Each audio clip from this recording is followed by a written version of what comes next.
In this video, we will discuss the case of District of Columbia versus Heller. This will be presented by Darren and Ryan Friedrichs. This case deals with the Second Amendment, the right to bear arms. It was the first case involving the Second Amendment since United States v. Miller in 1939.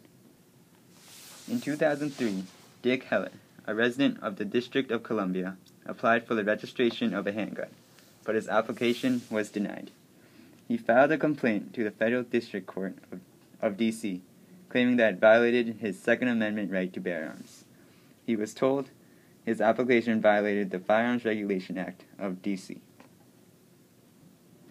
Above is a picture of Dick Heller.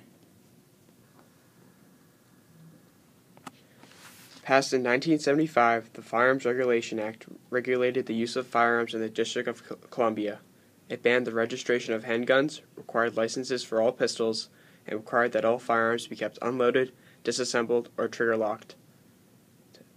The District Court dismissed Heller's complaint and ruled that the Second Amendment applied only to militias, such as the National Guard, and not to private gun ownership.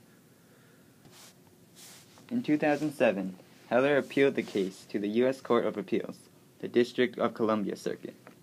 In a 2-1 ruling, the appeals court ruled that the Second Amendment does protect private gun ownership and that the Firearms Regulation Act violated the Second Amendment.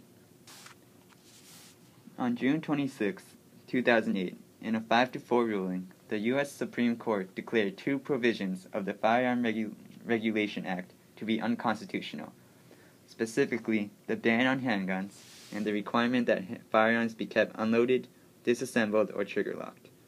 Chief Justice John Roberts was part of the majority opinion.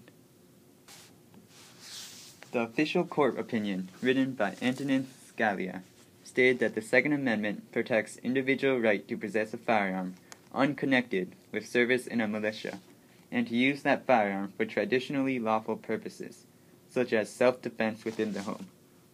The Firearms Regulation Act would jeopardize self-defense. Does the Second Amendment also restrict state and local governments? This was not addressed in D.C. v. Miller. Yes, in 2010, in McDonald v. City of Chicago, the Supreme Court ruled that the Second Amendment does apply to state and local governments. Thank you for watching our video, and we hope you learned a lot about D.C. v. Heller.